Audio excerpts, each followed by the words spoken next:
Let's go ahead and get that cracking. Get that started. Hey, how's it going, Libra? All right, cool. So the YouTubes should now be live. The YouTube should now be live. Y'all go ahead and tap that screen. Y'all tap that screen. Tap, tappity tap. So we can go ahead and get some folks in here. Appreciate you, Libra, for being here, of course. Appreciate my mom, Libra, for being here. But you always remember to tap that screen. Let's go ahead and tap it up here first, Libra, before you head over to the YouTube. You should be a mod here too. Let me make sure that you're a mod here. Yeah, you're not a mod here yet. So I'm gonna make you a mod here on TikTok as well. And you can manage guests as well. Cool. All right, so yeah, go ahead and tap that screen here, and then we'll go ahead and head over to the YouTube. All right. Let's make sure that it gets all tapped up.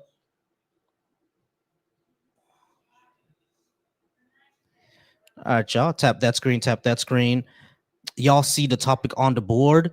This time is one of the few times I actually will talk to the comments. This time is one of the few times I actually will talk to the comments. The serpent and the rainbow on YouTube. Is that your YouTube? If that's your YouTube, cool. Yeah, go ahead and I guess subscribe to that if y'all want to. All right, y'all, we are here and we are live. Do you believe in the possibility of at least an intelligent creator? I guess to be philosophically correct, you have to say anything's possible. But if I give room for that without any evidence of that being the case, I also have to give room for everything else without evidence of it being the case, including, like, the genie of the lamp, right? So I take into consideration things that are probable, and things that are probable usually have a decent amount of evidence behind it. I don't have that for an intelligent creator, right? So I wouldn't say that. I guess it's not out of the realm of possibility, but it's not a claim that I would take rigorously seriously. You know what I mean? Because there's just no proof of that claim yet, or at least not a good reason to actually take that claim seriously.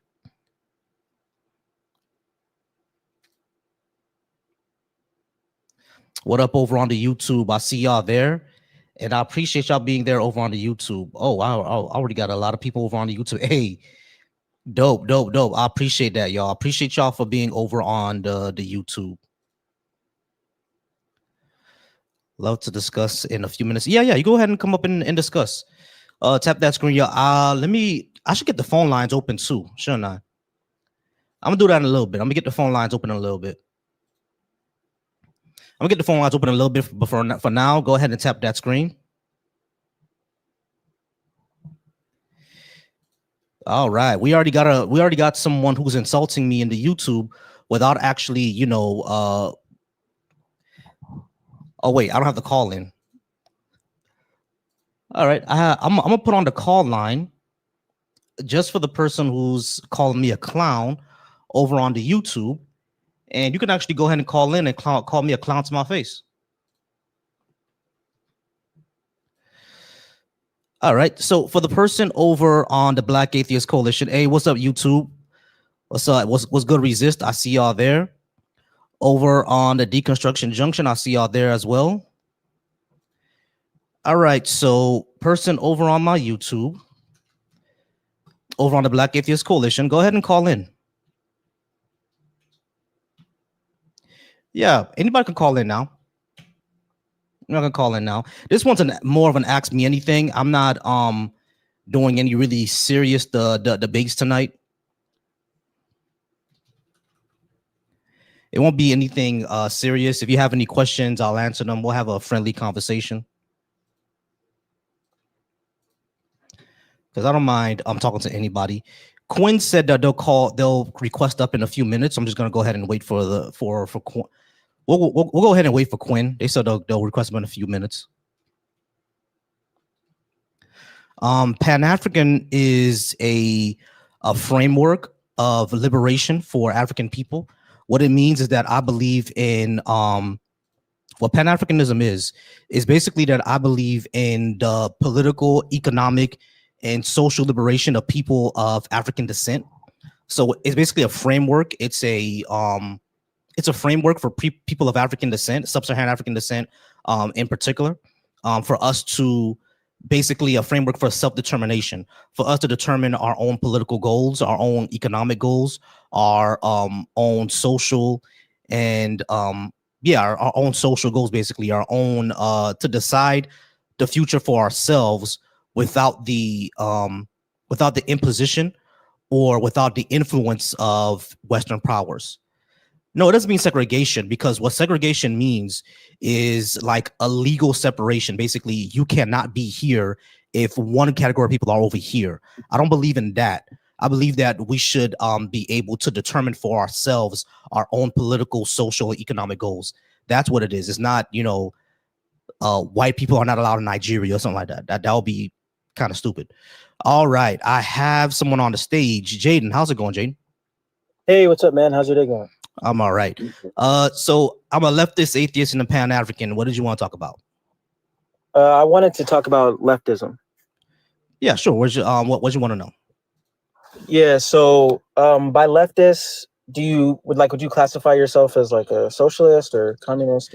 I would say that I'm more of a socialist, not because I don't believe in communism. I think we could we should get there, but I don't think we can get there yet with the way that society is. More people need to lean towards socialism in order for us to get to communism. Okay, yeah. So you kind of just say like, socialism first, and that'll be like a waypoint to get to communism. Yeah. Not only that, I don't know a lot about. Well, I do know some about communism, but it's not if you're a communist, for example, I would tell people to go ahead and speak to you instead of speaking to me about it, because I will fuck it all up. You see what I mean? Yeah. Communism, at least the way that, Marx outlines it, it's pretty much going to be after socialism, but it's just going to be a moneyless, stateless, classless society. So there's going to be no employer, no employee, no state, no rich, no poor, things of that nature. Yeah, and I would agree with that. I'm just and it's not going to sure like how abolish. I'm sorry. And it's going to abolish like the like private property, but he makes a distinction between like private and like, personal. Yeah, exactly. You see, those are the parts that that I know. Now, when people tell me how exactly do we get there, how exactly do you defend yourself against outsiders? Would the councils be government anyway? Stuff like that. I don't know. Yeah, I mean, so I'll be like, man, you got to talk to a communist, because I'll be very bad at explaining it, and I don't want to screw up, communism for everybody else. But I do know at a certain point, society needs to get there. You see what I mean? So I would say I'm a socialist now, and then I would like, hey, if someone is a communist, I'm gonna screw up the explanation. Please talk to a communist. They know way better than I do. Does that make sense? Yeah. So I guess. What are your biggest, objections against something like capitalism? Oh, exploitation. And I think my biggest one, I always say this: your pocket is not more important than other people. You see what I mean? The thing that capitalism always encourages is to accumulate currency no matter what, at any expense. If accumulating currency is going to cause a bunch of babies to die, you accumulate the currency. I don't believe in that type of system. Yeah, I mean, and capitalism requires you to do that. Yeah, I mean, because we've seen that before with Nestle, for example. Nestle causing the death of babies in the third world in order to sell more product. You see what I'm saying? We've seen that with just recently in America, like 50, 60 years ago, the Ford Pinto, where they knew that people would get into accidents and die, but they will rather make the money first and pay out the death claims. So capitalism, because actually with that case, they actually like it was, I think they would have saved like $1 million by not doing it, but it's kind of like when you think about the money versus someone's life, someone's life is probably worth more than that million. So yeah, that was a interesting case, to see them actually not fix. And I think it was just a little thing by the what was it, like the gas thing where you put the gas or something like that. They just had to fix that because if you got into a little accident, you'd have big problems. So I guess like with the in terms of like the exploitation, I guess like, well, because at least in the way that, you know, Marx kind of explained it, like when you have, you know, a surplus, or like where a boss takes the surplus or the profit, where you're producing something and then they're paying you less, and then there's that surplus that then the boss takes. He didn't really outline a moral implication to it. He called it exploitation, but he didn't put a moral implication towards it. So like, I guess like when you're talking about exploitation, are you talking about it in a moral sense or in just that sense? I would say both in the moral sense and the economic sense, because I am learning now that capitalism has contradictions, such as infinite growth, which is impossible. But that in that sense that you're talking about right there, how the labor that we produce, the excess gets put in the pockets of the owner, instead of the worker using that in order to benefit the society, or even if the profit goes into the corporation, but the corporation doesn't use that profit to reinvest into society, which causes a lack of labor or lack of growth, even though capitalism requires infinite growth. You see what I'm saying? So the contradiction there is seems kind of ridiculous. Evolving seems, I'm gonna get to you in a second. Right after I'm done with Jaden, I'm gonna get a spot for you to come on up, and I'm gonna answer questions in my chat as well. So Evolving seems to get you in a second. But yeah, Jaden, that right there is the stuff that I started to realize maybe around my mid to late 20s. I started to see that there's a huge contradiction here, because if you refuse to invest those profits into society, to uplift that society, to have better services, have a healthier populace, if you don't use that profit in order to do that, you're going to see a lack of growth. You know what I mean? And not only that, you have to stagnate wages. But if you stagnate wages in order to make more profit, those people are not going to be able to buy the products and services. You know what I'm saying? So it's like, isn't this a contradiction? I kind of noticed that myself before I actually looked into it, and realized that people way before me already noticed it. You know what I'm saying? So stuff like that is and it's just the moral part too. It's like you're kind of stealing, right? At that point, or you're stealing with more steps, I would say. And then before I get off of here, I wanted to ask you about, you know, your atheism. So, like, when you say that you're an atheist, do you mean like I guess, would you say like you're a Gnostic atheist or agnostic atheist? Or? I'm an agnostic atheist. Like, I can't say for sure there is no God at all. Like someone asked that earlier, right? Do I believe in the possibility of an intelligent creator? Sure. I guess, to be philosophically correct, anything is possible, right? I have to say that part is possible, but I'm more on what's probable. Do we actually have some proof to show that's the case? And as of right now, I don't have any. But I'm not hostile towards religion, right? I will never, in my perfect society, I wouldn't say no religion at all, make it illegal. You know what I mean? That's not the way I'm going to be. I wouldn't do that. I wouldn't do the USSR or Mao's China thing where they just made religion illegal. I wouldn't do that. Yeah, I mean, I'm more of an agnostic atheist, and let live. Society should be run by what we have evidence for and what's better for the rest of the people. And theocracies are never good for the majority of people. So, but I wouldn't say, like, if you were a Christian, I wouldn't say, you know, you're a stupid person or you shouldn't be Christian. I've had plenty of polite conversations with Christians, you know what I'm saying? But of course, a lot of them get contentious because, you know, it's part of their identity. So it's contentious, but like, I never denigrate them. I just, you know, criticize the religion, but I always tell them, me criticizing your religion is not you as a person. You're different from that. Yeah, I mean, I just have disagreements with your religion. That's what I always say. And I guess what what arguments have not convinced you, or, you know, what do you find to be the most promising arguments?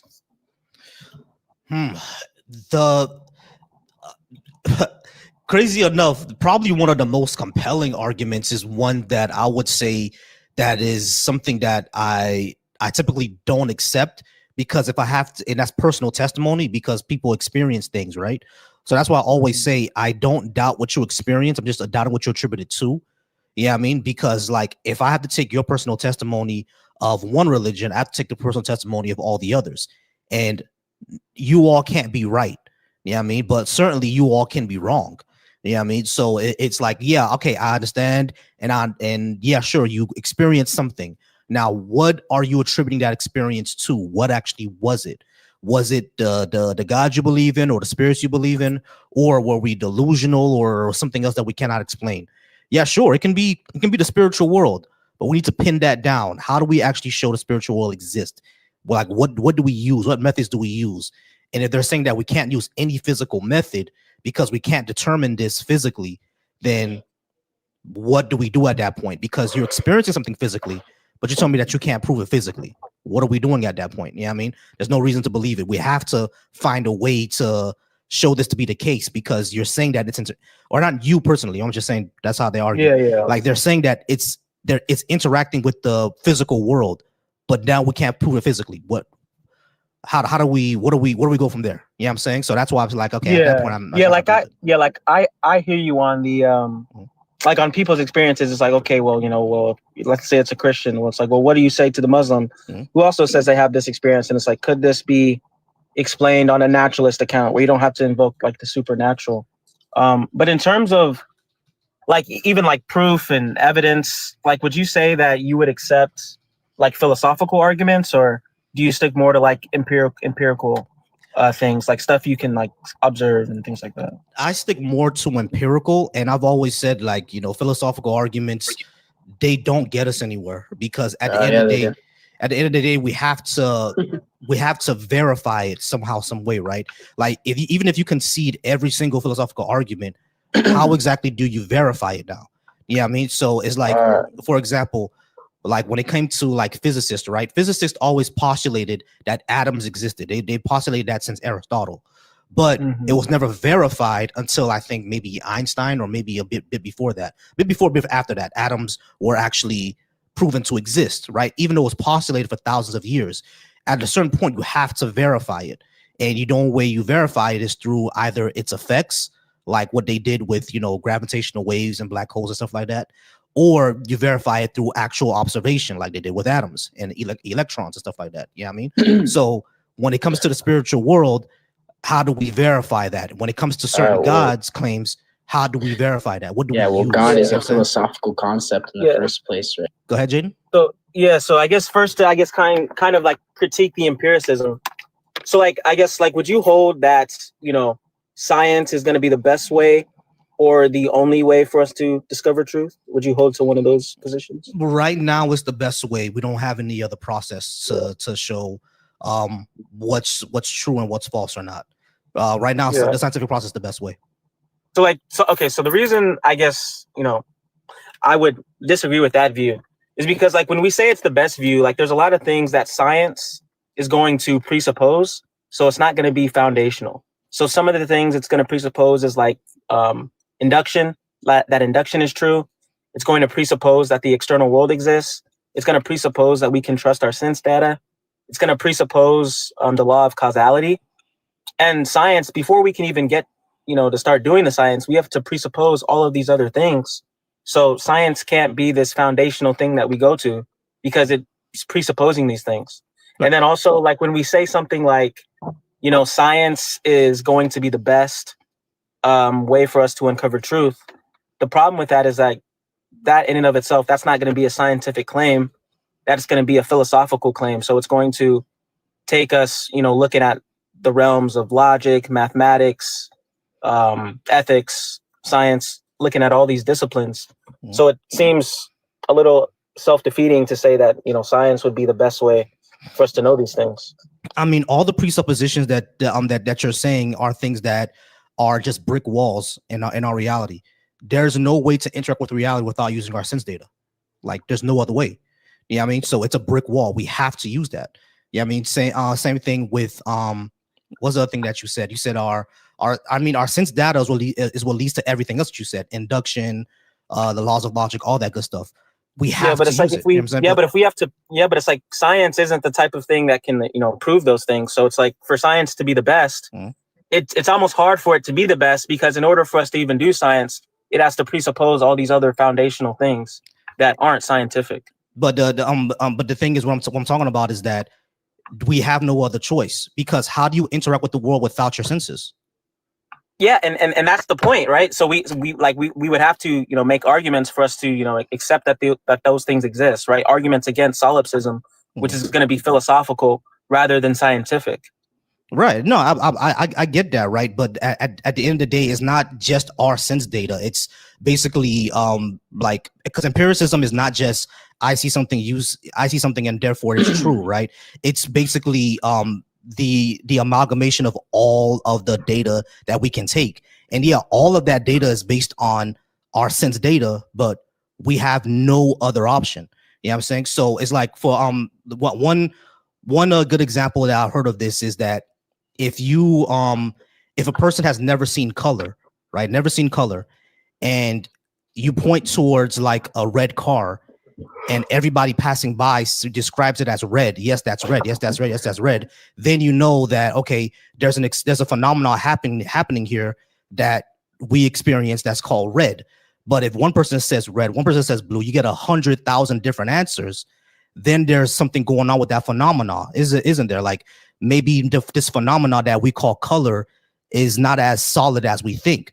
But if everyone that you passes by the car says red, then you have a better sense of what's going on. You see what I'm saying? Like, that's how. Yeah, but that kind of, yeah, but in that way, like if everyone, you know, converges on the belief that the color is red, well, that still doesn't solve the problem, because we could all be wrong in our sense data, right? Because we could all be, you know, seeing the wrong thing. It's like, how do we know that what we're seeing is actually what exists in reality? That's a right. And none of us can solve that.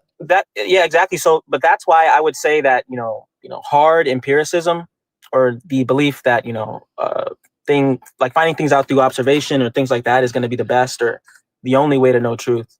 I would say that that's false. Like if someone said it's the right, but like if someone like, but yeah, Jane, our question then goes back to, how do you interact with the world without using your senses? How's that possible? So some things are going to be logic, right? Philosophy, ethics, mathematics, those types of things. So all of which require sense data. All those require it. No, but those are things. Those things aren't going to be done through observation, right? Because when you have logical arguments, there's things where you don't actually have to experience, right? You can have a priori truths, things that you just get through reason alone or before experience. But reason uses your senses. No, it doesn't. It's not like, by senses, I mean things like taste, touch, smell, hearing. What's the other one? Smelling. That's what I mean by our sense data. Those are the five classical ones, but there are more senses than that, right? No, like that's what, you know, our observation is, that like that's our sense data. But things like our reasoning and things of that nature, like that's going to be against empiricism. Does that require a sense of self? What reasoning? Yeah. Like what do you mean by sense of self? Like that you know who you are. You have a sense of yourself. No. Yeah, well, I don't know necessarily. I mean, I think so. You're saying that a person who doesn't know they exist can still reason? That doesn't know that they exist? Right. You see how that doesn't make sense, right? Well, when you say when you say no there, that's going to be the big question, because like obviously someone could have. In order for something to reason, it has to exist and know that it exists. You have to have a sense of self. Like the observational senses, touch, smell, everything like that. Those are the classic senses, but you have more than those. The sense of self is essential. But in that way, you're actually kind of arguing against yourself, because to know that, you know that through, you know, reason alone. To say, well, I exist, so it's the case that, like I can reason about this, so it's the case that I exist, right? That's going to be a philosophical argument. That's not going to be a scientific. No, but like that's not your sense data, right? That's your reasoning. How do I not have sense data if I have a sense of self? No, it's not that. It's not that you don't have sense data if you don't have a sense of self, right? It's that your sense data isn't identical to your reasoning. Why not? Because sense data is just going to be the five senses and things that you've attained through observation, right? But things that you attain through reasoning, right? That's things that you don't necessarily need to observe. It's a priori truths. How do I reason things without knowing that I exist first? No, but that's the thing. Like knowing, like saying that you know that you exist, or that you have a justified true belief in the proposition that you exist, that's not the same as your sense data. How not? I have a sense of self. Okay, now that's just an equivocation, right? Because you're using sense in two different meanings, right? You're using sense, one in the case of, you know, what you attain through observation, and then sense of, you know, what you get through, you know, reasoning. Right. What I'm saying is that the only way that we know we exist is to observe things. How can you know you exist and not observe?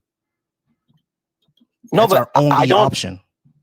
No, but I don't. So okay, so you're saying we just like presuppose that it's true, or what? What I'm saying is that we cannot interact with existence without our sense data. It's impossible.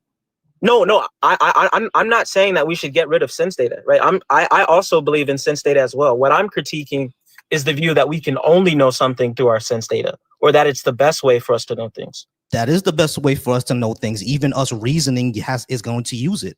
No, but reasoning isn't our sense data, right? Because it's not what we obtain through observation. Because using reason alone, we don't actually have to experience the thing. But everything that you're going to use for reason is going to be based off what you experienced. No, because okay, so like for example, let's say like we had a term like triangle, right? Mm-hmm. So just from understanding the concept of a triangle, right, we can know that it has three sides, right? Mm-hmm. But from that, I didn't need to actually go. I didn't actually need to go and see a triangle, right? But if someone said something like, there, like the grass is green, right?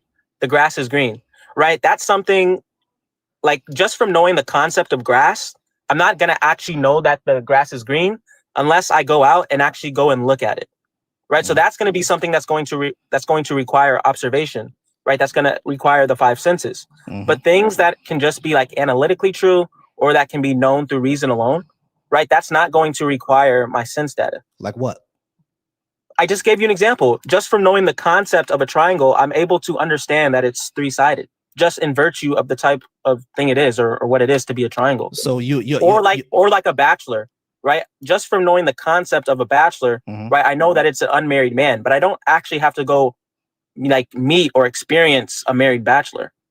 Right, but no, you don't have to go experience a married bachelor, but you know what it is, though, right? And that's what it's saying. Like, what I'm saying is, you know what it is because we defined it that way. Yeah, well, the concept is still true outside of the definition. But definitions don't exist without us. Yeah, no, like obviously, like the the referent that we put towards the thing, like child, or we could say triangle. Right. But that would still exist without us assigning a word to it. Right. No, it's about the concept. But it's about the concept. I'm saying the concept doesn't exist without us existing. These things are dependent on us. No, I mean, I would disagree. Like at least when it comes to things like you would say, you think triangles exist outside of us, like Platonism? Yeah, I would say that math and things like that, they exist outside of us. How do we show that to be true? Because we've never existed outside of us. That would just be like conceptual realism. Yeah, hold on, it's not your turn yet. What I'm saying is that how do we even show that to be true? Like, what do we do to show that to be true? Well, like, what do you mean show what to be true? But you just said that these concepts exist. That math precedes us. Yeah, like these things exist outside of us, like numbers, shapes, they all exist outside of us. Like, how do we show that to be true? Because my bad, go ahead. Because it's like we can't really experience outside of space and time, right? We can't go to other dimensions. Like, is there another dimension where we can grab onto the number 2? Like, what do we do? How do we show that? No, but so it would be done through reasoning alone, right? So we would just say like, okay, so let's say that all of us just did not exist, right? Mm-hmm. And let's say that there were 2 rocks, right? Mm-hmm. But we weren't there to actually observe it, right? Even though that there was no one there to actually observe it, it'd still be the case that there were 2 rocks. The rocks exist. The rocks exist, not the concept of 2. No, but like 2, like you just have 2 rocks, right? Yeah, that still exists. The quantity exists. I got you. The quantity exists, but that label that you're putting on it 2 does not. That label depends. No, but us. Like what I'm but but like what I'm saying is like obviously language, we can call things anything, right? That's just a referent that we use to, you know, categorize a specific concept, right? But the concept is going to be the thing that still exists. The concept can't exist without us. Exactly, it can exist without us. No, it can't, because you just said that the labels that we have are like we can call it anything. No, I'm saying like obviously language is going to be subjective, right? We can call something anything, right? Like if, like for example, if the word child just, you know, if it was wiped from everyone's mind today, right? The concept of child would still be there, right? We would know, okay, a child is an offspring. Right, we'd still have that concept even if they wiped the word child from our minds. Right, we will still have that concept. So the concept would still exist. Right, because we exist, but without us, that concept doesn't. How do you have a child without existence? How do you have a child without parents? That doesn't make any sense. No, it's about the concept. Like it's like if everyone just went like what I'm saying is Jaden, is that how can these things are dependent on us? How can they exist without us existing? No, but they're not dependent on us, right? Because that would say okay. So how do you show that? How do you show that? Because you just keep saying that if we deleted the word child from our mind, we will still have a concept of an offspring. Of course, we have a concept of an offspring because humans and organisms have offspring. But if human and organisms are not around and there's no offspring to be had, how does offspring as a concept still exist if we're not around? Yeah. Okay. So I said that to critique your point about, well, you know, it's the case that, you know, we just create the concept, or like because of the word, that's why the concept is there, right? But it's not because of the word. We can call it anything. That's what I was critiquing, right? But in terms of math, right, and things like that. So the question is, you know, if everyone in the world went brain dead right now, right, and there were 5 rocks, would it still be the case that there were 5 rocks, even though that there was no one to conceive it or no one to like identify it? Yeah, I already said the quantity is still there. I'm talking about the label, the concept of 5. It doesn't exist without us. The quantity would be that label. No, it wouldn't. Who's putting the label on it? Okay. So what you're talking about is us, you know, subscribing a reference. 810. So hold on real quick. 810. Hold on real quick. But what I'm saying is that how do these concepts exist? How do we show that these concepts exist without us?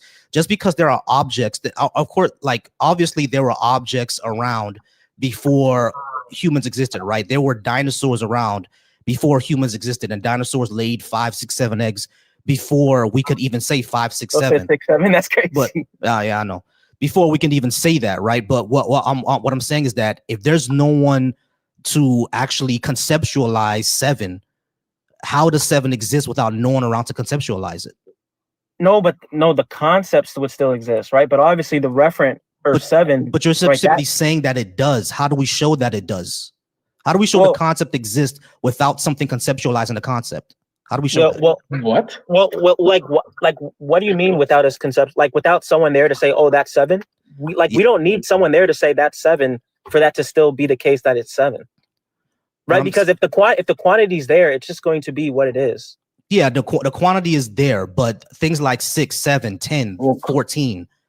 Where is it? How does it exist? Where does it actually exist at? Where does it exist? Well, they're going to be abstractions, right? So they're not going to be like, you know, necessarily. Right. And abstractions come from minds, right?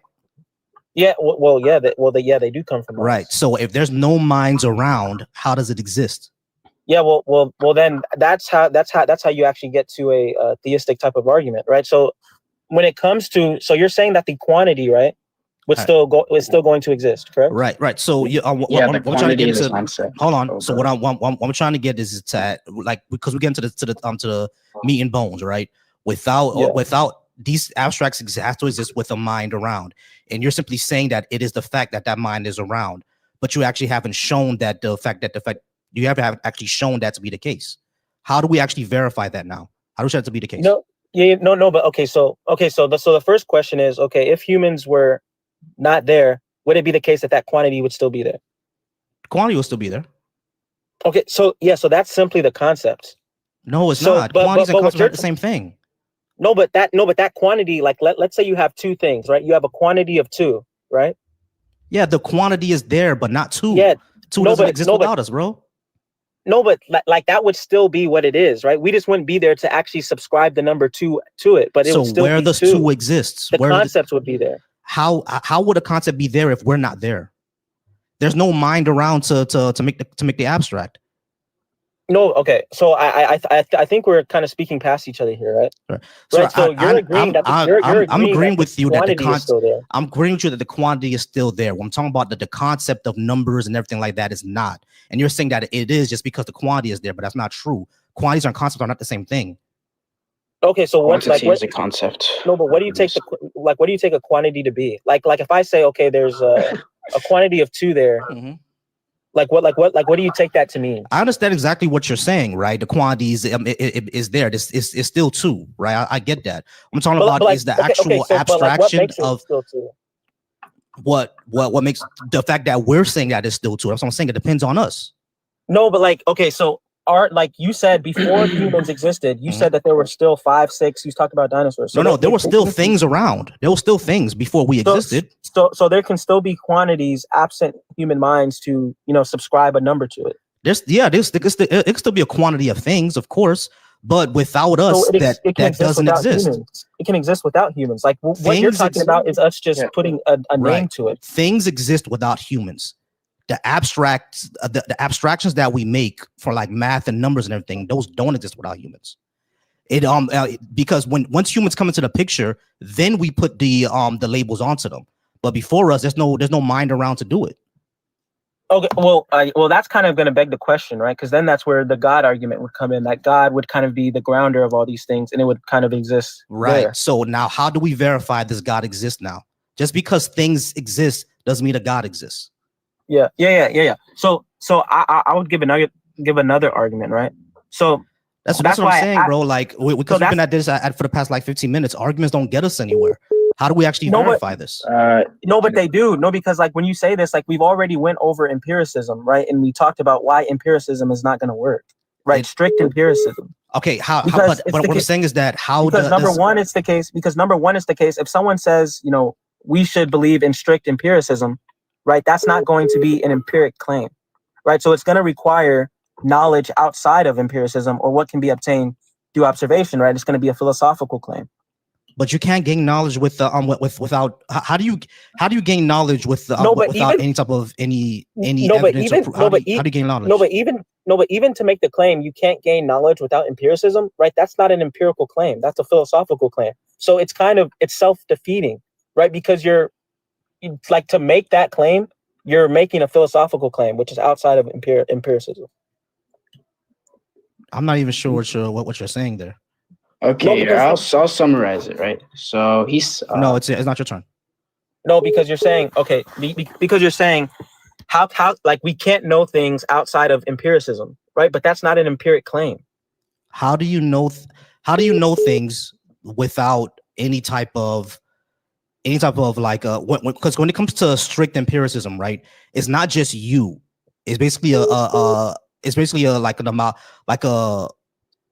want to say grouping. I'm using the wrong word when I say grouping, right? But it's basically a grouping of the knowledge that we have. It's not just me. Like, for example, I've never observed Paris, but I know Paris exists because there are people from Paris, right?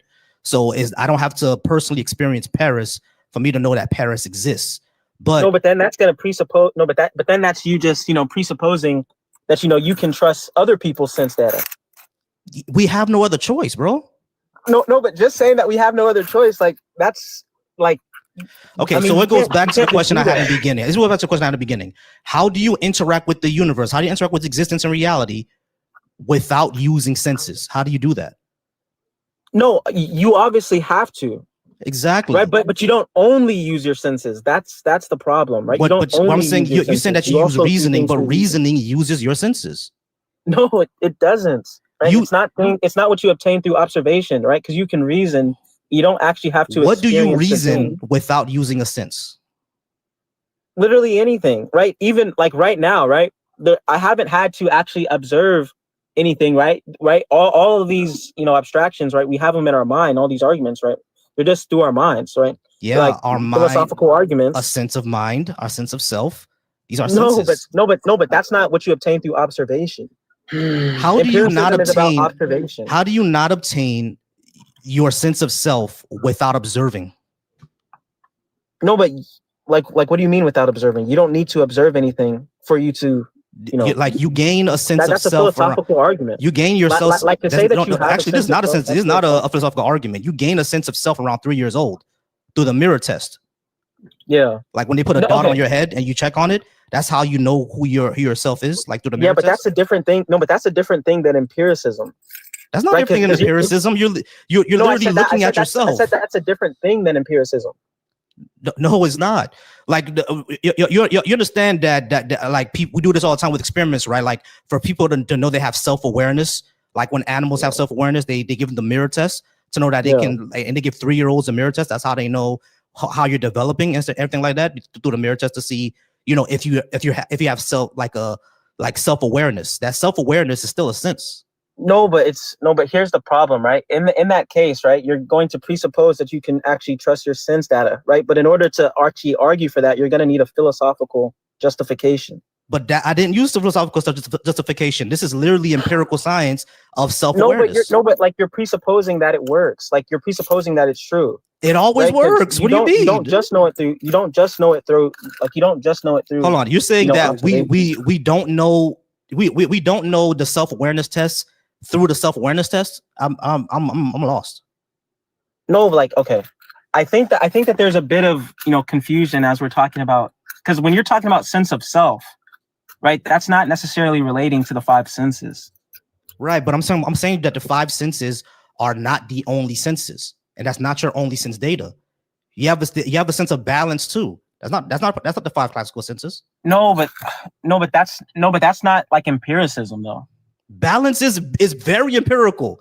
Like there's a whole X Games about balance. Like that. That's empirical.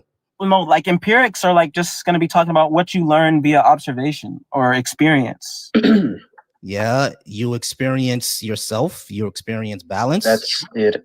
I have to step in. I'm not sure what we're getting at. I'm gonna the only way that you can reason and interact with the world is through your senses. There's no other way. Yeah. So, so I'm gonna hold on. It's not your turn. I'm gonna get to you. You're gonna go in circles. All right. Hey, shut up. So, Jaden, I'm gonna go ahead and I do gotta move on because I got people who's on the line and people who want to call in, and I have a whole bunch of questions to answer. But I do appreciate you being up here, right, Jaden? Yeah, but it was good. Maybe we can talk another time. Sure, nice. Not a problem. You can talk about the pan. Oh, my bad. I didn't mean to cut you off. My bad. Sorry about that. I do apologize. I didn't mean to cut you off. My bad. All right. Give me 1 second, Kepler, because I have someone who's been on hold for 10 minutes now. Hey, 810. Can I get your name? You there, 810? Well, all right. 414. Can I get your Dylan? 414. Can I get your name? Dylan. All right, Dylan. Hold on for me for a second. All right, Kepler, give me a second because I got a whole bunch of people who are speaking and asking me questions. Someone asked me a long time ago, what is Pan-Africanism? Pan-Africanism is the framework of freedom and liberation and self-determination for people of sub-Saharan African descent. It's not about Bantu supremacy. I'm not even sure what that means because I'm not even Bantu. Yeah, I mean, I descended from Akan people, from Yoruba people. I don't believe those people are Bantu. So it's not about Bantu supremacy either. It's about self-determination for sub-Saharan African people. Let me see. I had another question. Yeah, it's all the way far gone. I'm sorry, y'all. I've been talking so long for a while that I can't get to the other questions. But I promise I'm gonna get to them in a second. Y'all can call in if y'all would like. All right, Kepler. What question did you have? Well, yeah, just to respond, because you guys are like going back and forth, right? So like rationality would be like, I'm just gonna like, this is like a last statement, right? Like rationality would be distinct from like empirical or sensory experience. So that would just be a category error. But you did say you're an empiricist, right? How do you rationalize things without using your senses? I just said there's going to be a distinction, right? It's not. I know you said that. I'm asking you, how do you do it without using your senses? How do you do it? You know, I'm admitting that some sort of rationality or like conscious thinking would be some sort of sense, right? But it's going to be distinct from some sort of like empirical observation. Right. How do you rationalize things without any observation? Yeah, it's a priori. It doesn't need observation. Like what? It's conceptual, right? So like a priori or like a synthetic a priori thing would be like math, right? that wouldn't need necessarily any like sort of like observation for you to actually like conceptualize that thing. So people didn't realize that there are certain quantities of things that they need to keep track of, so they came up with counting. Yeah, there would be concepts called quantities. Right. So people realized that there were quantities of things that they need to keep track of, so they made counting. That's an observation. Oh my god. Yeah, so can you define observation? Jason. To accept, press 1. Hey, Jason, hold on for me. Yeah, things that you interact with. Yeah, right. And like I just did prior, right? So like rationalism would just be stating that you could find truth through some sort of like rational ability, right? So it'd be distinct from empiricism. But right. So how do you I'm not even here to talk without observing things? Yeah, like I just stated prior, there's priori things, right? So a priori just means without experience, right? Yeah, you can use experience and observation. Okay, and you said that math is something that we don't experience, but humans had to keep track.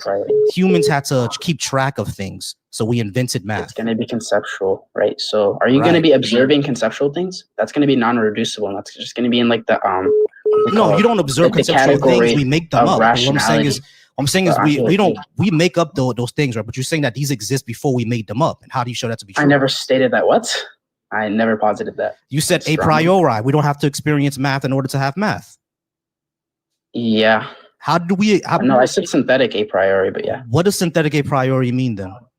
Like synthetic is just like it's like priori judgments that are like necessarily true, like a priori, but provide new information, not just like definitions. So like definitions would just be synthetic, right? So like math would be synthetic. Okay, so math existed without us creating it. I don't think you're tracking. No, I'm not. I'm really trying to understand. Synthetic, yeah, synthetic just means like it's just a descriptor. Okay, so math, we created math in order to describe our universe. Wait, I just need to ask you a question. Are you like a conceptual realist? I don't even know what that is, bro. I don't really care about that. So like redness, blueness, dogness, stuff like that exists. They exist in our minds. Yeah. Yeah, they exist in our minds, but they don't exist like without us. Yeah, are they like universal, like abstract concepts? No, they don't exist without us. We made them up. I just said, are they universal abstract concepts? What does that mean? Like they are true in every single possible world, right? This like how I don't know what every single possible world even means, because we only have this. I'm not even here to talk about like rationalism and empiricism, right?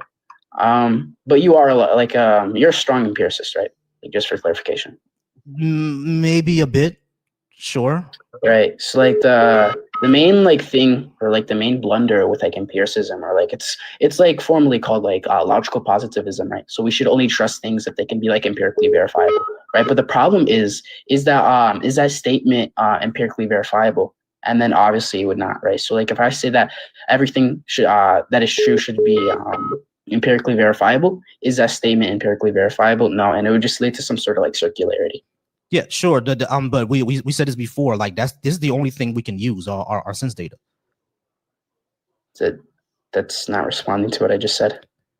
Yeah, I know, but like it gets us nowhere because again, we can't use anything else. So you're just okay. Yeah, then it's just going to be like arbitrary. You're saying, oh well, that's the only options we have to. It's not a justification. That is the only option. No, that's arbitrary. Okay, that doesn't prove anything. Okay, it's just arbitrary. So Kepler. How do you interact with the reality without using your senses? What do you consider rationality a sense? No, not really. Rationality is something that we made up. Again, I'm asking you, how do we actually interact with our universe without using the senses? How do you do that? So, do you know what metaphysics is? I understand what metaphysics is. You're just not answering my question. How do you interact with the universe without using your senses? Well, how would your senses lead to meta? You can't be an empiricist. You can't intertwine metaphysics and empiricism. I'm not asking you about metaphysics. I'm asking you, dude, how do you actually interact with? Oh my goodness! I'm not asking you about metaphysics. I'm asking you, how do you interact with reality, with our universe, without using senses. How do you do that? Yeah, like I just stated, prior rationality. Prior rationality uses your senses. Yeah, okay, yeah, well, you just asked, no, I just asked you prior and you didn't give me an actual answer, right? This is just gonna be like a category error, right? So like we wouldn't like depict rationality as such a waste of time, bro. I'm not doing this. Can't answer a simple question. How do you interact with the universe without using your senses? Oh, what's metaphysics? The fuck? Lightbringer, give me a moment. Hey, Dylan, how's it going? I'm good. It's Jason. What's up, man? Jason, how's it going, Jason? All right, man. Good. Are you at least 18? And I'm a leftist, atheist, and Pan-African. What questions do you have for me? Well, I'm kind of just, I guess I stumbled across you. Yeah, I'm well over 18. I stumbled across you just live here, and you guys were talking about rationalizing imperialism. I think I have a story, like a personal experience that would kind of explain, maybe help you see our side a little bit. Call from. For real. Not sure what happened to Jason there. 810, how's it going?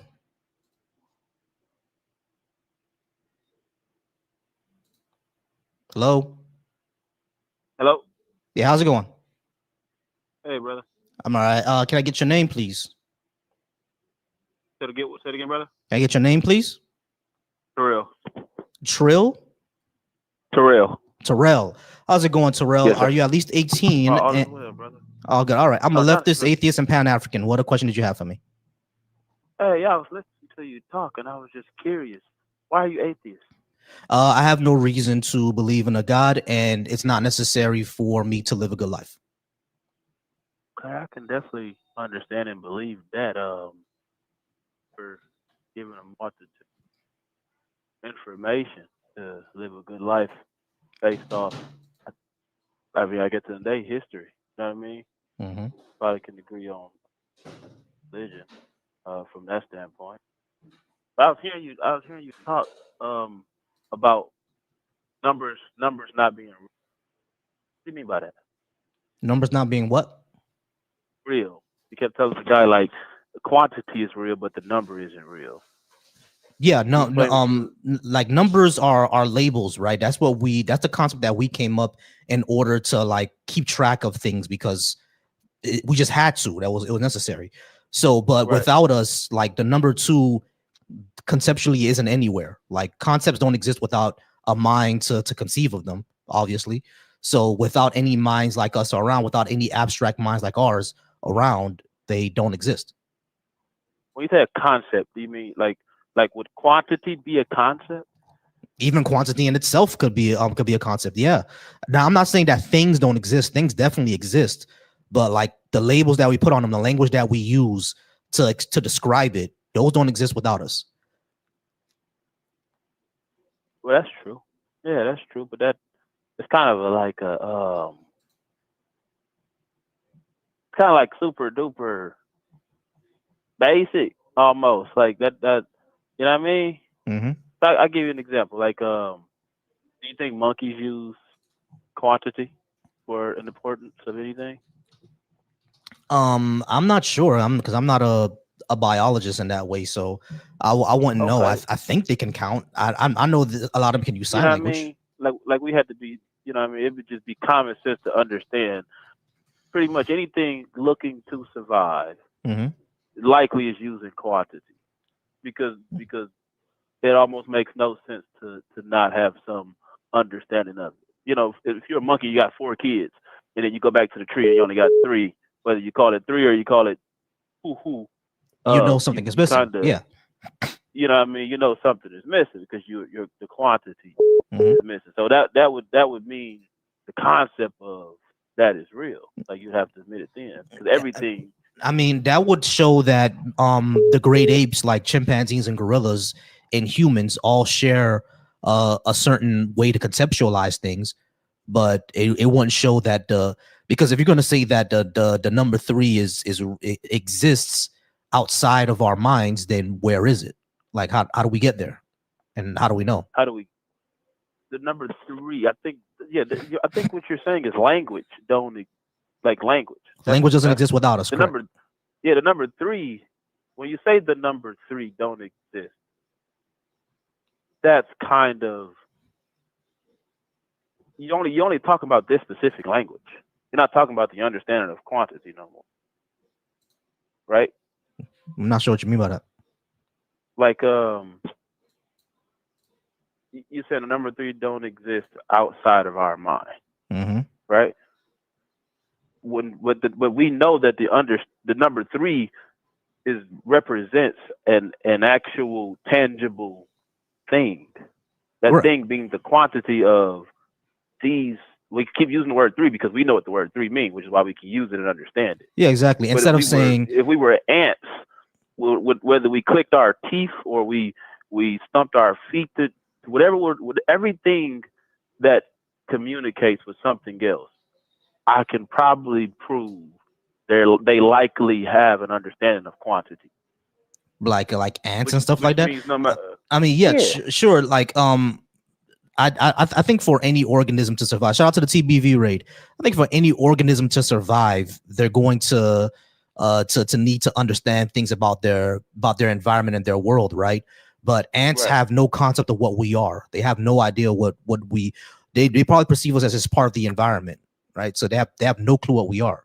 So it's like we have to think about stuff like that. So if they have no clue what we are because they have no concept of what a human is, then can we say they have a concept of language, or are they simply interacting with their environment through base instincts?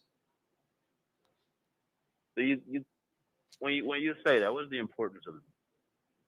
Because I'm saying, because it seems that your argument is leaning towards, because organisms may have a concept of like quantities and maybe even a concept of counting, like how maybe some of the great apes do. Therefore, that makes number and mathematics exist outside of us. But how do we actually show that to be true? How do we show that mathematics exists outside of us? Right. Well, we got to understand what mathematics is. It's a language. It's simply, there we go. It's a language. It's a language used to understand something. And what is understanding consistently is quantity and measurements, usually. Quantity and measurement. Right. So to communicate quantity and measurements, we use our vocal cords to vibrate, and then we chose a specific sound that eventually we all agreed upon. Eventually. I'm sure that started off as clicks, and then it came to some woos, and then eventually after the woos, it sounded more like the word 3. Right, exactly. So that's the existence of the vibration that we're using to communicate. It doesn't need to, like, everybody don't need to use that. Like, every being doesn't need to use that for what we're using it to represent me. An ant isn't.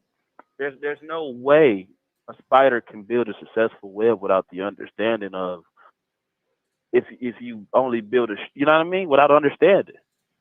Understanding measurements. I mean, like the thing is, they would have to, because evolution requires it, right? Because if they didn't, if millions of years of spider ancestors doing, they pass down their genetic information, right? They that's how organisms learn things, but like they had to information. Yeah, I mean, what I'm saying is that they had to know, or they had to become strong enough, or the women had to become strong enough for them to survive.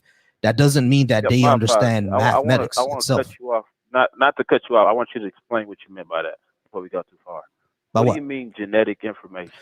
What I'm saying is that spiders whose webbing weren't strong enough to hold flies, they didn't survive because they starved to death, and then they didn't pass anything along.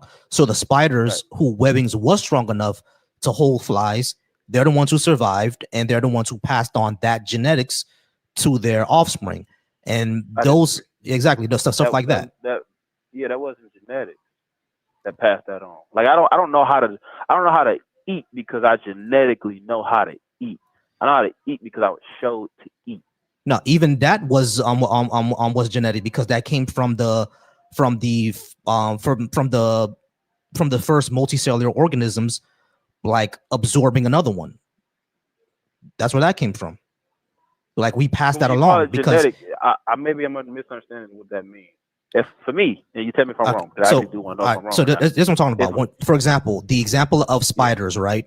Spiders create webs and they use that web to catch prey. The spiders who had webbing, their silk webbing was too weak in order to hold the prey, in order for them to eat later. Those spiders died because they starved to death. But the spiders whose webbing was strong enough to hold prey, they survived because they were able to eat, they were able to reproduce, and they passed along those genes, their strong webbing genes, on to their offspring, and on and on and on and on.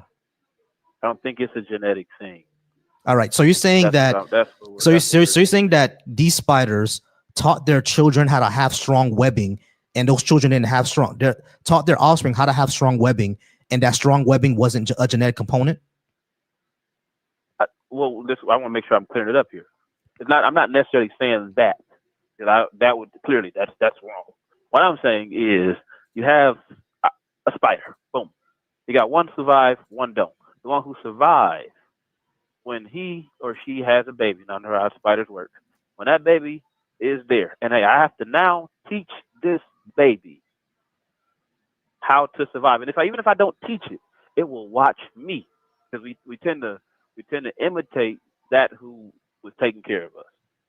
That's not how spiders work. Well, how do you know that for a fact? I'm asking you a question. You can look up what was I going to say again? You can look up there are studies on this, right? You can look up people who are like arachnid scientists.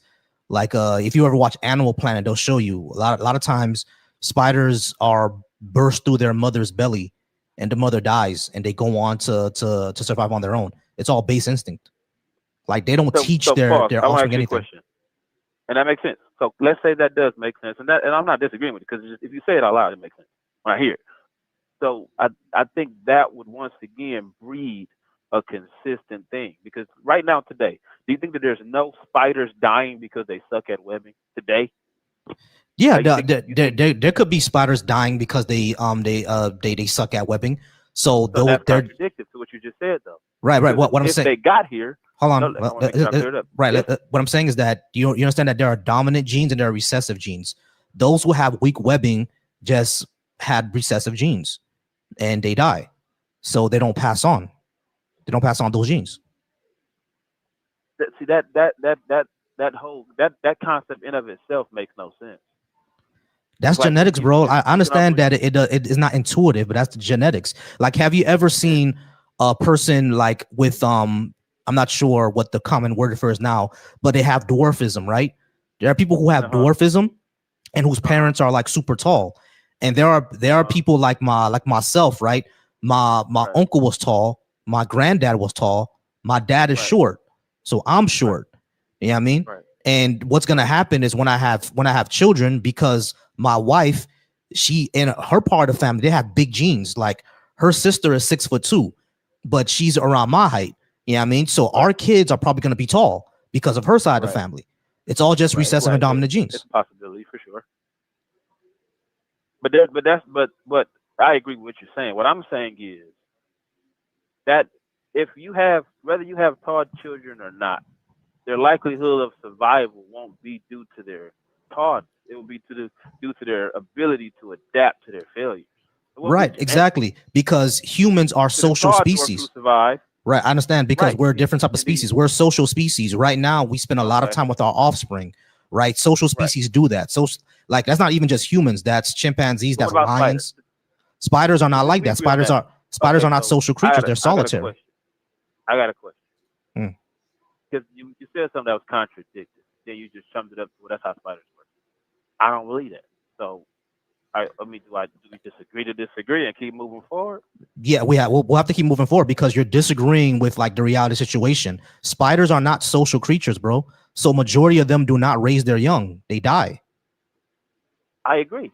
So, but I'm saying, if you're saying the spiders who don't make it, they didn't make it because of genetics, not because they couldn't adapt on the fly. That makes no sense. How does it not? Like, I mean, it's not just one or the other, right? I'm pretty sure, like, if you have spiders born with weak webbing, so some genes must have passed on. Yeah, so like it's you're gonna have a luck of the draw sometimes. So it's not just one or the other. You know what I mean? But I'm saying is like it's more like more likely or not. So, but even that makes no sense, because if that was the case, this species would have died off by now. No, incorrect. Explain how not. You're saying that let me explain. How about this? Can I explain why not? Tell me where I'm wrong at. Yeah, explain. Okay, thank you. If you have a spider, boom, that spider has two offspring. One have genetic. No, you said spiders. Let's say I'm a spider. Boom, I have a child. Boom, I give my child weak genetics. That spider dies off. If that consistently happens, eventually we will go extinct, because it's a genetic thing. It's not a ability to understand webbing at this point. It's just genetic. You genetically incapable. Like somebody with Down syndrome is genetically incapable of doing, above average things. Right. But what I'm saying is that you have a fundamental misunderstanding of how species work, right? Because it's not just going to be two spiders. It's going to be thousands, millions, sometimes even billions of them. It's not just going to be one. And like if you have those type of odds, whereas billions of organisms within a species, some of them are going to be lucky enough to pass on their genes, even if their webbing isn't as strong as the others. Like it's just going to happen. It's going to be a luck of the draw. The same thing with the human species. There was a time where humans, Homo sapiens, there were only about 1,500 to 10,000 of us on the entire planet, but now there's billions of us because we were just able to pass it on.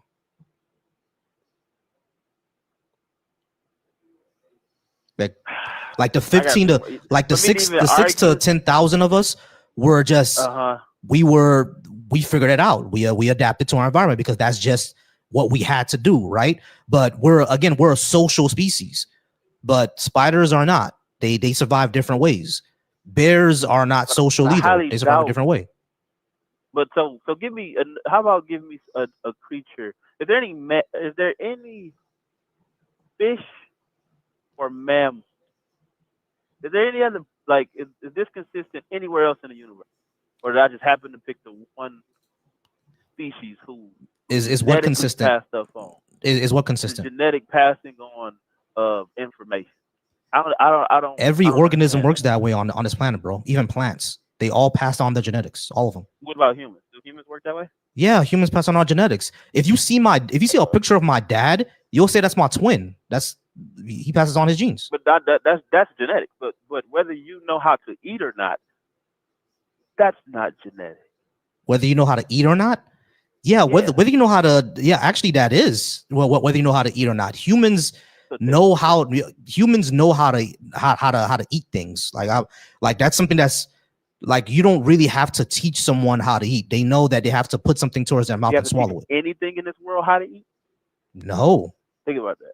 Okay, so then that we can't chuck that up to genetics. Then that's just how the universe made us. That's literally genetics, bro. It's in our genes to know how to eat. It's even in human genes to know what language is. But all right, so I'm gonna have to go ahead and move on. I do appreciate you though, bro. All right, Lightbringer, is that your name? Lightbearer. Lightbearer, how's it going? Can I get you your age, please? And what did you want to talk about? Yeah, I sided with you on Pan-Africanism. Even though it's 99%, the 1% is just about the African psychology that kind of keeps killing us ourselves. It doesn't have to do with foreign or Western influence. Africans have a very black rooted people have a very bad mindset towards things. So I could let that go since I said it to 99%. Lefties, I side with you also on that 99%. So I wouldn't worry you a lot about that. I think what I did not side with you at all is the atheist. And that's where maybe I will have to concentrate on. All right, sure. Like we can talk about why I'm an atheist. I just have no reason to believe in a God, basically. That's it. And I can we can live a good life without believing in any gods either. If it was up to me, if black people or African people were to choose a spirituality, I would say we should go back to what was given to us before the colonizer. Christianity and Islam are foreign religions. They have nothing to do with us. And not only that, they were used to justify our enslavement. They were used to justify our denigration. Even right now in Africa right now, a lot of people don't even learn about pre-colonial history. Like they only learn about colonization and how the white man civilized Africa, and we know that's bullshit. You know what I'm saying? And that was done through Christian colonialism. You see what I mean? So it's like I don't think we need it. Now, if a person wants to be Christian, like they can do that to their heart's content, right? I'm not gonna say to not be. It's just that I don't see a good reason to do so. And I honestly don't think any African descendant person should be Christian or Muslim, because these are the religions of our enslavers. And I don't think we should adopt the religion of our enslavers. We should go back to I don't even want to speak English at the moment. I'd rather be speaking Yoruba or Swahili or Ibu or Akans or all of the other languages that exist in Africa. That's what we should be speaking. Those should be our dominant languages instead of what the colonizer gave us. So if I get your point right, you are not totally an atheist. You just don't want to side with the Western or European imposed religions or the Arabian imposed religions, like Islam and Christianity. No, I'm completely atheist. I don't like the traditional African religions. I don't think they exist either. Like I don't think Shango is a real person. That doesn't exist. Like I don't believe in any gods, spirits, or anything like that. Right. So it's like, now I respect African traditional religion. I respect it because that's where my ancestors came from. So I respect it. But am I going to light a candle to Papa Legba? No, because I don't think it exists. Give me 1 second. Call from Nicholas. Hey, Nicholas, give me 1 second. All right, be right back with you. Take it. Yeah, so I'm not gonna light a candle to Papa Legba because I don't think Papa Legba exists. But will I respect the traditions? Will I respect Fet Gede? Will I respect Day of the Dead over in Haiti? Yeah, hell yeah, I would. I would join in the festivities, all that good stuff.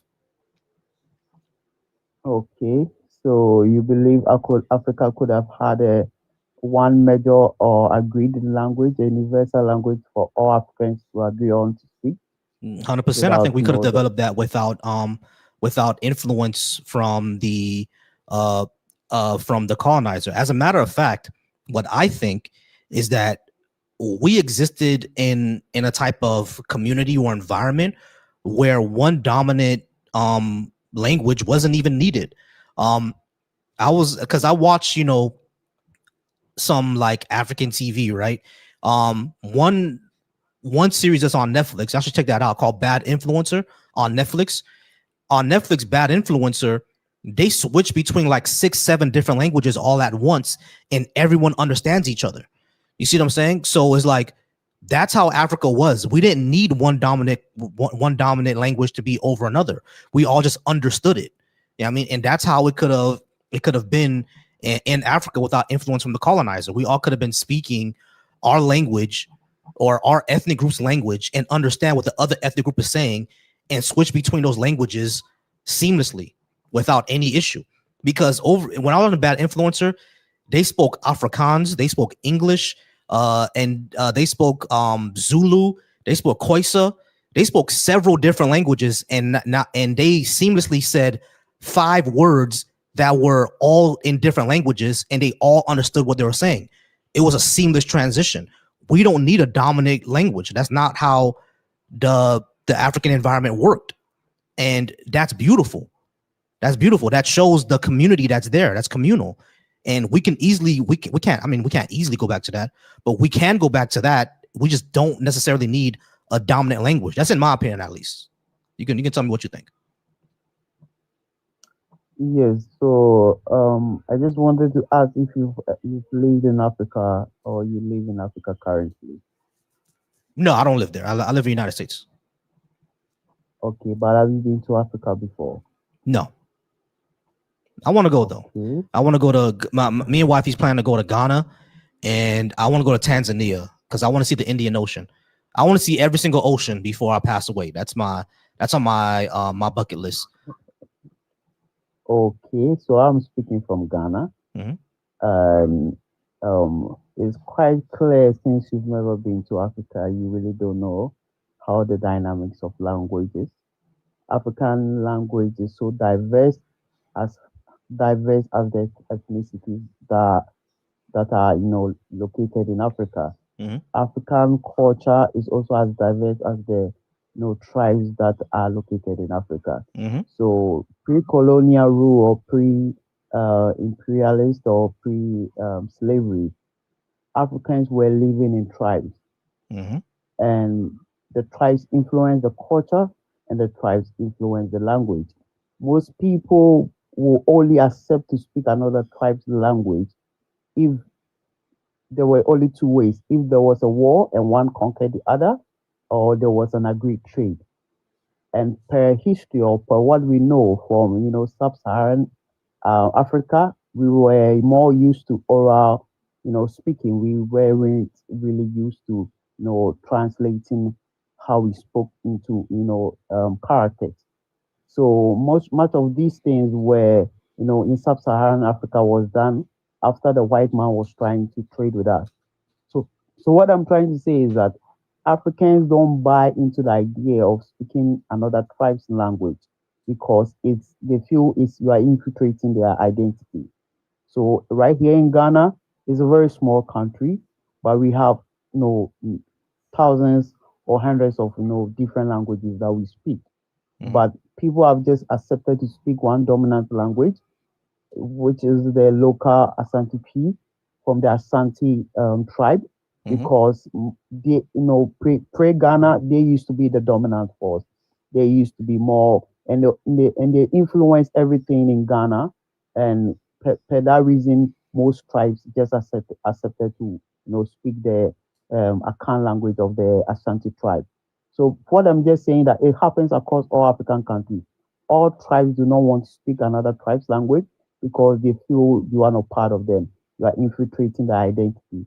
And that is why I said that's the 1% of Pan-Africanism. I think slavery, the good slavery did, that's one thing about slavery that it did to Africans, because it brought our pain and the equal suffering we had. We realized we needed to come together, because before the white man came in, we were just living tribes, clans, small groups, and just fighting each other.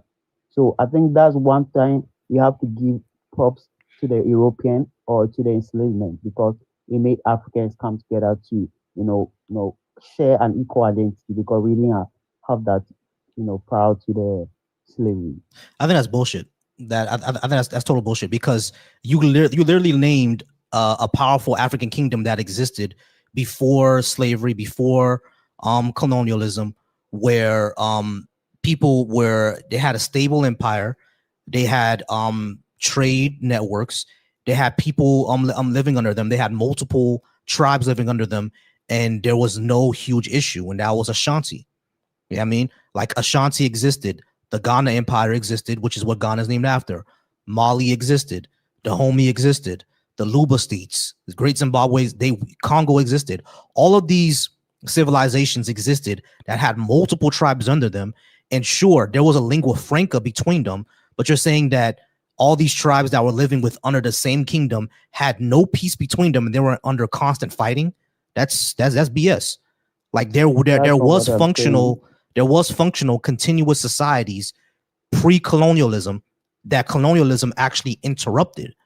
So I think it's crap to say. I think it's crap to say that it was outsiders that forced Africans to come together in order to fight something. There were already continuous societies happening that colonialism actually interrupted. You know what I'm saying? So it's like, I think it's BS to say that, we needed that in order to come together. No, we didn't, bro. If colonialism never happened, we all would have been living in Ashanti or the Congo Kingdom and be okay. Yeah, I mean, not 100% okay. Humans are humans. They will still be fighting. what I'm saying? So of course there'll still be fighting, there'll still be civil wars, stuff like that will always happen.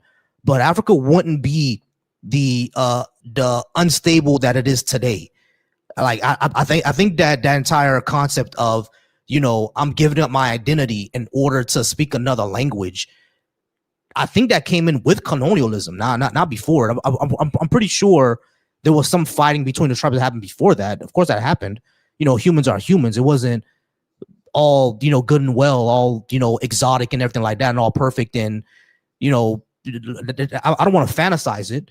Of course there were problems, but to say that, it was only problems and not continuous societies and cultures that colonialism then came in and interrupted and caused more friction than was there. Like, nah, bro, like colonialism was the worst thing that happened to Africa, bro. So it's quite simple what I was trying to say.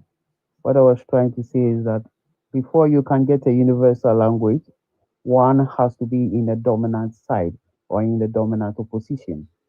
No tribe would like to accept your language if you have no dominant power over them, because that's how the African tribes were structured. Even up to today, that's how all African tribes are structured. You come to Ghana or you go to Nigeria, they agree to speak one dominant language because that's how they can trade. That's how they can get access to resources in the country.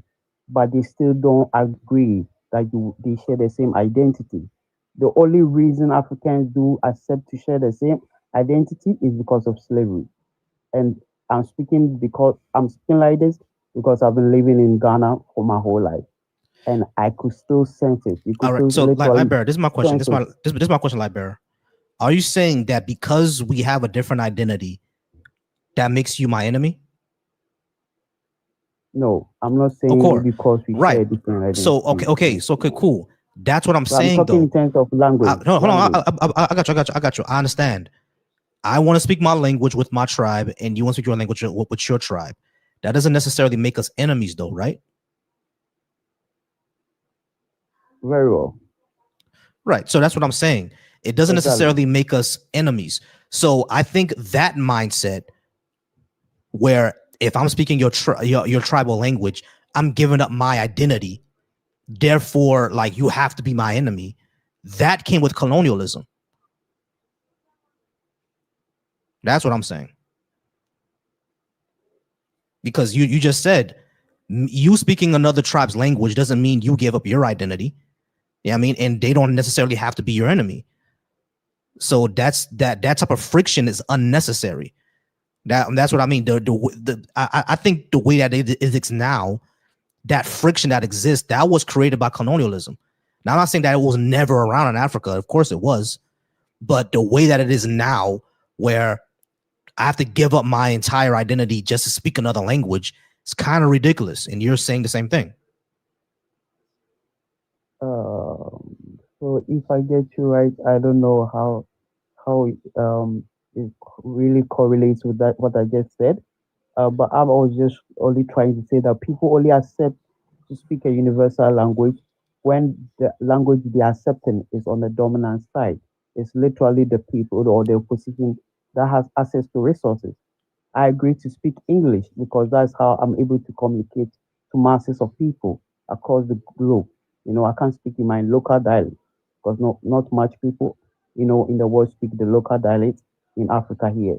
So right, of course. No, I agree with that, right? That makes sense. I get that. That makes sense. If I were to go over to China, I would have to speak Mandarin or Cantonese because that's the language.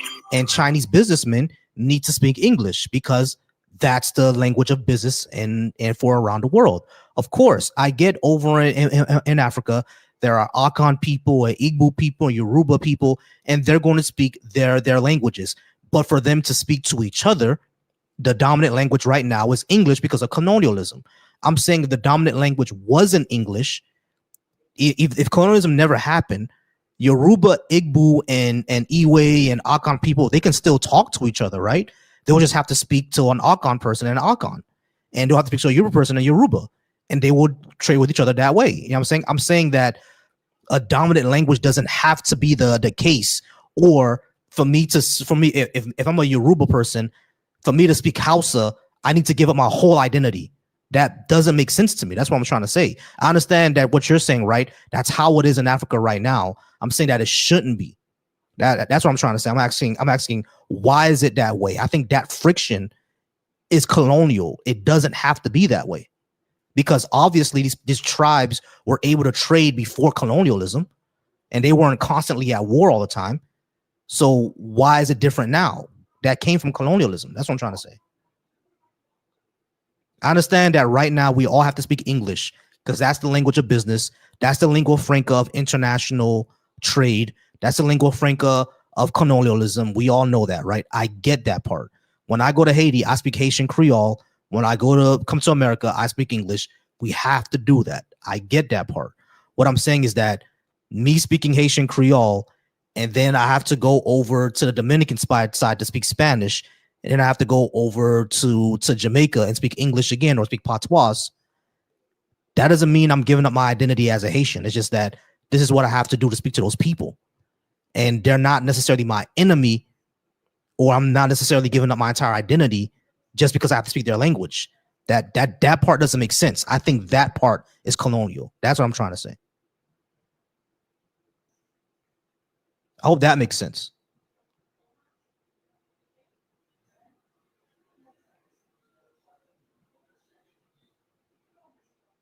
All right, bro. I'm gonna have to move on. I do appreciate you. I think I got one more person on the line. 815. How's it going? Can I get your name again, please? Nicholas. Nicholas, I do apologize for keeping you on hold for that long. Nicholas, how's it going? Can I well, I already got your name, Nicholas, but I am a leftist, atheist, and Pan-African. What question did you have for me? I had a few, actually. For one, I mean, I saw the prompt, obviously, and I wanted to know, what do you think about men and women's sports? This is an issue for me. Men and women's sports? What do you mean? Like transgender women? Yeah. That should be decided up to the scientific community. I don't really have a lot of opinion on it. As far as I know from the research that we have, enough hormone therapy will equalize the results as far as the information that I have. But if more information comes out to say that that's not the case, then we'll have to figure something out. I think that should be up to the scientific community, because a lot of us are just throwing in our opinions and not really keeping up with the research. But if people have research, I'll give you this, right? There's not a lot of it. There's not a lot of research. We should be researching this more. Yeah, I mean, we should be definitely researching it more to see what happens to transgender women, what happens to transgender men when they join these gender sports. Like, is there an unfair balance, et cetera, et cetera? I think we all agree that a male who's gone through puberty, because males are typically stronger than females. We all know that. Now, if they transition, if they do the hormone therapy, et cetera, does it equal out? But the small amount of information that we have right now shows that it does. But if we get more information that it doesn't, false. then cool. That would be false. I think you're going off the testosterone amounts are equaled out, but there are many other factors. I'm talking about those factors too. I'm talking about those factors too, like hemoglobin and stuff like that. They tested for that too. Well, not all factors. I mean, height, arm length, those are factors that aren't changed. I mean, reach is an extremely important thing in sports. Mm-hmm. I would know height as well. Heart size is, even after HRT, still around, I think, 15% bigger. Lung size is around, I think, 30 or 40% bigger, mm-hmm. even after HRT. So these are all bone density is also a very big thing. There's countless factors that do not change after HRT that provide an objective competitive advantage. Right. How would you explain the fact that transgender women still lose to cisgender women then? Say again? How would you explain the fact that transgender women still consistently lose to cisgender women? They're not good at the sport. If you have regardless of if they're losing or not, they still have objective biological advantages. I mean, you could take a world champion female versus an average man. The average man could have biological advantages, but not be skilled enough to win at the sport. So mm-hmm. just because they're winning doesn't mean it's a fair competition. All right. So you're saying that these transgender women who have been training a lot of their adult lives for these things just suck. I mean, a lot of them do. Yes, a lot of the main cases of transgender women or men entering women's sports are often low-ranked males in the. But before they transition, they were often lower ranked, and after transitioning to female athletics, they often became higher ranked. I think the most famous example of this, I'm sure you've heard of her, Leah Thomas. She's still lower ranked. Not really. I mean, she won a couple regionals. She's definitely not lower ranked, at least compared to what she's lower ranked. She's in like the 150s. And the entire thing that caused before he was even lower. And the entire thing that caused she was like still around the 150s. But the entire thing that caused this entire issue, she got 5th place. So it's like she got 5th place out of like 7. She got a podium finish at 1st place. When? It was at a regional. I forget the exact event, but she did finish 1st place ahead of a biological female. I believe the so she got better? Times were exactly. Say again? She got better then? Yes. Well, she got the 1st place medal. I believe it was forget which event it was, but they timed exactly the same. And Leah Thomas was awarded the gold medal for whatever reason. But right. So they got she got the same time against someone else.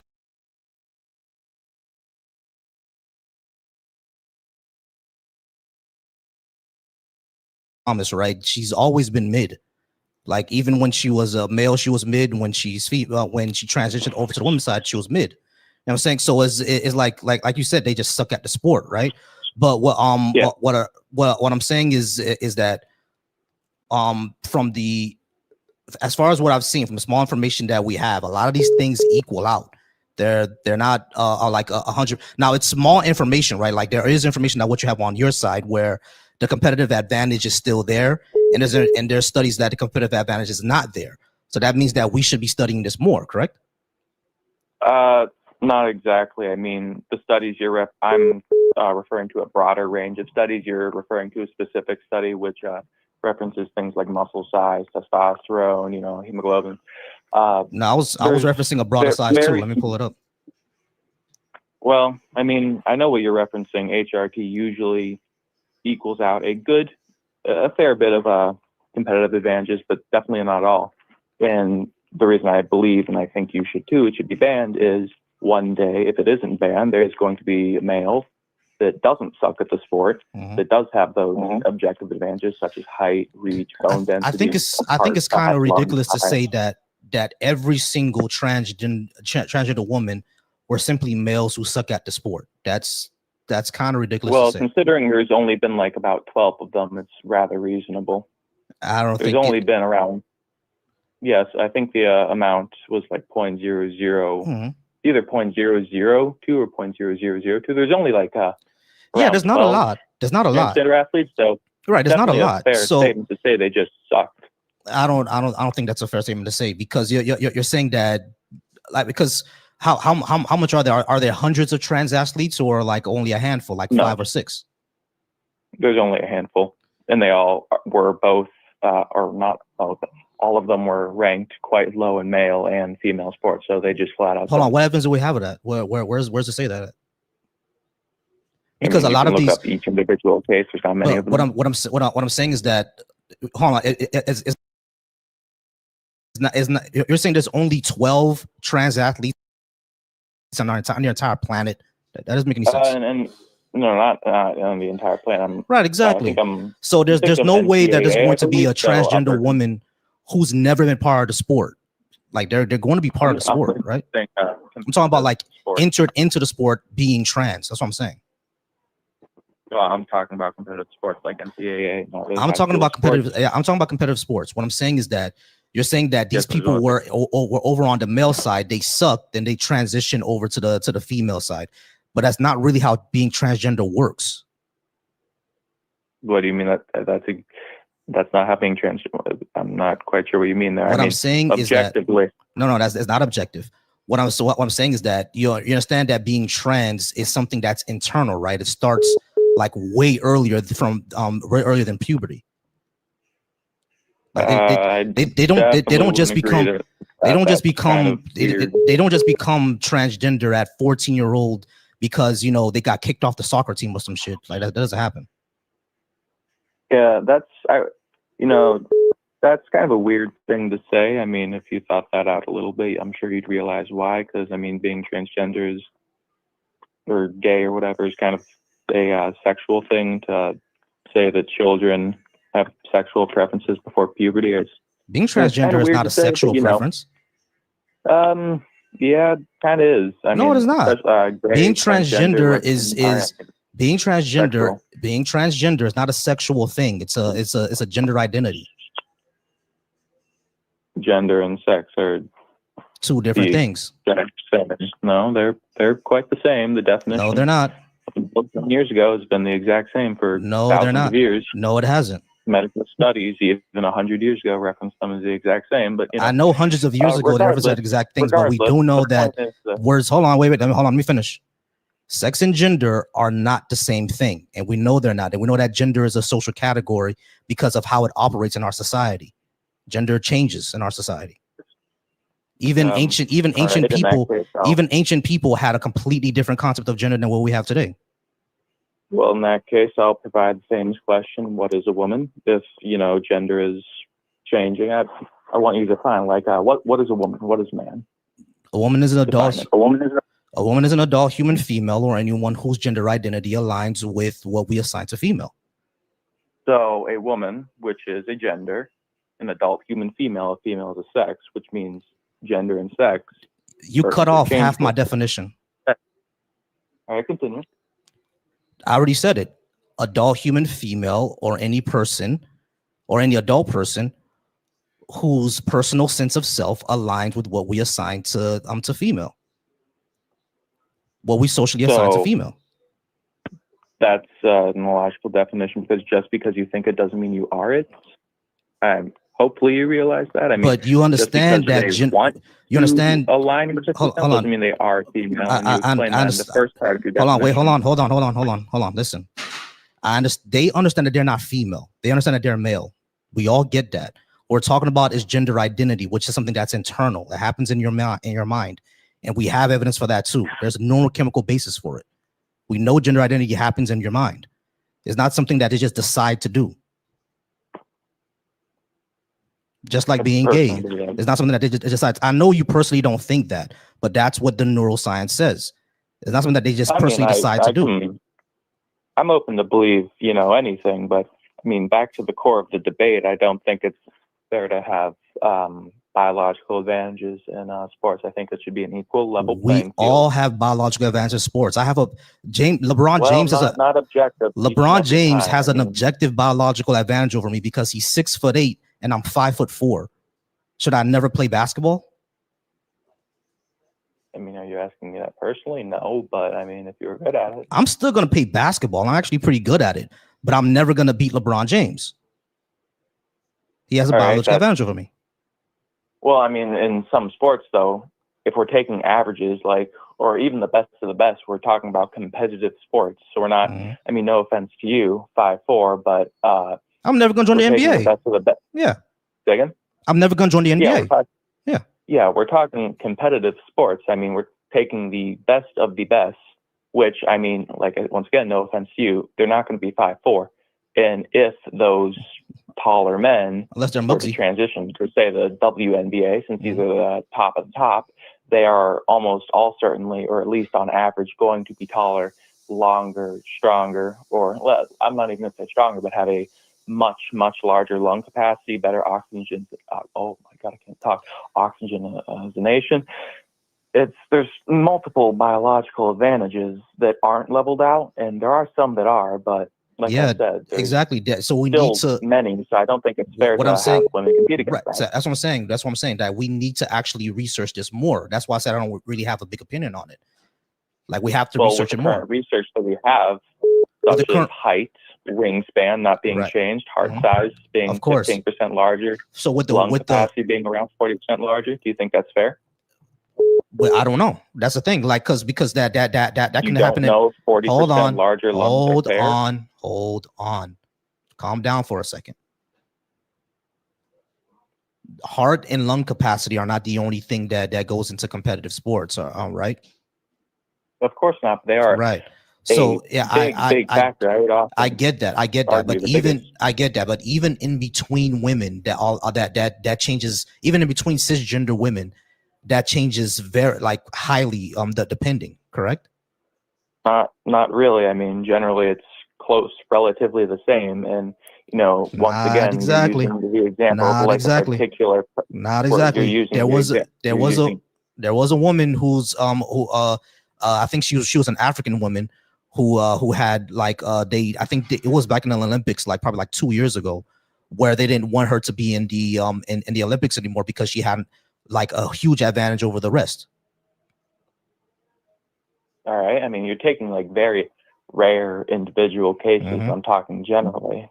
We're talking the general, and I think generally, well, not even generally, completely, men should not be allowed in women's sports. I mean, for this reason, on average, I mean, we're not taking specific cases. Averages matter, especially in this, because it's a very general field. So on average, men should not be allowed in women's sports. I got you. So we already said that there are research out there that shows that some of these things average out, but some of these things don't average out, which means that we need to keep looking at it instead of just completely cutting it off. Because at the end of the day, participation in sports has already been, for every single country out there, a human right to do. You know what I mean? So is are we going to take away the right now? We have to go ahead and research this more. If there is an objective advantage even after transition, and it's conclusive, multiple studies for a whole decade, study after study after study after study after study, thousands of them show that yes, it is an advantage even after transition. And cool, we can go ahead and move on from it and try to figure something out on how to fairly make put transgender people into sports, since it's their human right to participate in. But right now, we just don't have enough information to do that yet. I that's where I disagree. I think we do. I mean, would you agree that height is an objective advantage in sports? Depends on which sport you're talking about. Generally speaking. Yeah, it can't be general. It depends on which sport. Basketball. Basketball is an advantage, yes. Soccer, swimming, football. Swimming is an advantage. Football, it depends on your position. Generally. It depends on your position. It can't be general. It depends on your position. A tall quarterback and a tall wide receiver are definitely an advantage. A shorter running back is an advantage than a taller running back. It depends on your position. Well, my point is generally, and I think this, height is an advantage along with. Depends on your sport, and even depends on your position in the sport. That's what I'm saying. Still, the rule remains, generally it is an advantage. You can't. No, it depends. The vast majority it's not general. It depends, bro. All right, I'll use. It depends. It does not change. No, it does not depend with lung capacity. That's just a better cardio all around. That is not. Do you need better lung capacity for bowling, bro? I'm not talking about. It's bowling. A sport. It's a competitive sport. That's what I'm saying. It depends. All right. Well, generally speaking, even archery depends. Archery, shooting depends. Now, now in archery, your arms being longer, yeah, that's an advantage, sure. Which is associated with height. It's associated with height, yeah, of course. Yeah, so that could be an advantage. That's what I'm saying. It all depends, bro. Once again, men would have an advantage there. I mean, we're talking mainstream sports. I got you. All right, so now we're talking about mainstream sports. Cool.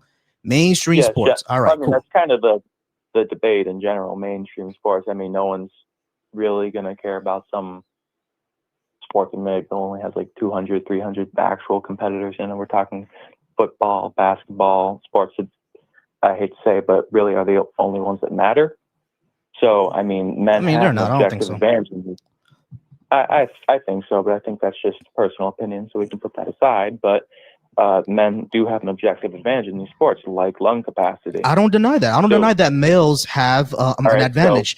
the question then, because I said this from the beginning, we all understand that males are typically taller and stronger than females. We all get that. The question then becomes, when transition happens, do those advantages stay the same or go away? And when we research this, yes, there is research that says that even after the transition, there's still advantages, and there's research that says that after the transition, the advantages equal out. So it's like, what do we go with now? We need to, that's what I'm saying, we need to actually study this more, because we don't have enough yet, bro. Well, because even in your broad studies, they're still as limited as mine. So we need to actually study. We actually have to study it out. The studies are very specific. Actually, your studies show they do even out in particular things like testosterone count, how much testosterone you have in NGF per milliliters. I mean, that stuff evens out, but stuff like height objectively does not even out. Same with lung capacity. Yeah, height does not. It's not going to even out, because you're always going to stay tall until you get old. Yeah, sure. Well, yeah, of course. So same with lung capacity. Lung size does not change. So these lung capacity does change. I think I remember. I recall that. I actually do recall that. No, that does change. It's basically the same. Heart size changes very, very minimally. Usually a male is about 15 to 30% bigger, but after transition, it's about 15% bigger. Lung capacity does not change. I believe it stays around 40 to 60% larger. I went on the low end for you, so 40% larger. These things do not change. So would you say having a 40% larger lung capacity on average is fair? Depends, of course. Like on in something in sport like basketball, yeah, it's gonna be fair. Hold on, of course, in a sport like basketball, then yeah, the advantage is gonna be there. Then yeah, it's not gonna be fair. But at the end of the day, like we said before, you said that some of these people are just gonna suck at the sport. I know, but those are very specific examples. I mean, we're talking highest level sports. I mean, eventually, if men are allowed in women's sports, we take this to the extreme. Maybe 100 years from now, there's not going to be just 12 athletes. There's going to be 1,200. And in that case, they'll completely, I mean, one of them eventually isn't going to suck and is going to dominate that sport due to these advantages. Like there are already trans women in these sports who do not suck, and there are trans women in the sports who do suck, right? This is already the case. Well, like what we're going through is a slippery slope argument to say that if you allow transgender women into women's sports, all of a sudden they're all going to dominate the sport. But we know that isn't true, because they're not even doing it now. Why would they do it later? They all can't suck now. That's kind of what I'm saying is that they all can't suck now. That's kind of crazy. We can't say every single one of them suck. Hold on. What I'm saying is that we can't say every single one of them suck now, because you can't say they were all lower ranked males, because a lot of them didn't join the sport as a male. They joined the sport after they transition. So how can we say they all suck now? That's kind of it's kind of ridiculous. I mean, you're just kind of assuming recorded. There's only 12 of them. You saying there's only 12 transgender women in the entire world? That makes no sense, bro. NCAA sports, high level organizations. And NCAA sports, there's only 12 transgender women. I believe so, yes. And in the Olympics? I do not believe there are any in the Olympics currently. There were trans women in the Olympics. Well, I'm talking about in like when it comes to like sports all around the planet, there are only 12 transgender women in every single sport across the planet. No, I'm talking NCAA. So you're talking about a very specific organization? Yes, the general. All right, so we just can't go after that, bro. The NCAA is not the gold standard. I think it is, especially here in America. The Olympics is the gold standard, because who's better, Duke University or the Lakers? Of course, the Lakers. Right. So the NCAA is not the gold standard. I've been on for 2 hours, bro. I gotta go ahead and go ahead. I do gotta get out of here though. I gotta go ahead because. All right. Let me just close with a question. Sure. Do trans women have objective advantages over women? In what? Sports. I don't know. You don't know, no. Despite the fact that lung size remains 40% larger, height remains, of course, the same. You know, right? Because it depends on which sport we're talking about. As I said before. All right, I'm gonna go ahead and get out of here, bro, because I've already said it depends on what sport you're talking about. All right, y'all. Phone line is closed. Sorry, can't take the last person. I gotta get out of here, y'all. But y'all, I appreciate everybody being here. Y'all wonderful. I wasn't able to get to all of the comments. There's a lot of comments here, and I wasn't able to get to all of them. So big shout out to the Deconstruction Junction. I appreciate y'all with the Deconstruction Junction. Big one on those numbers.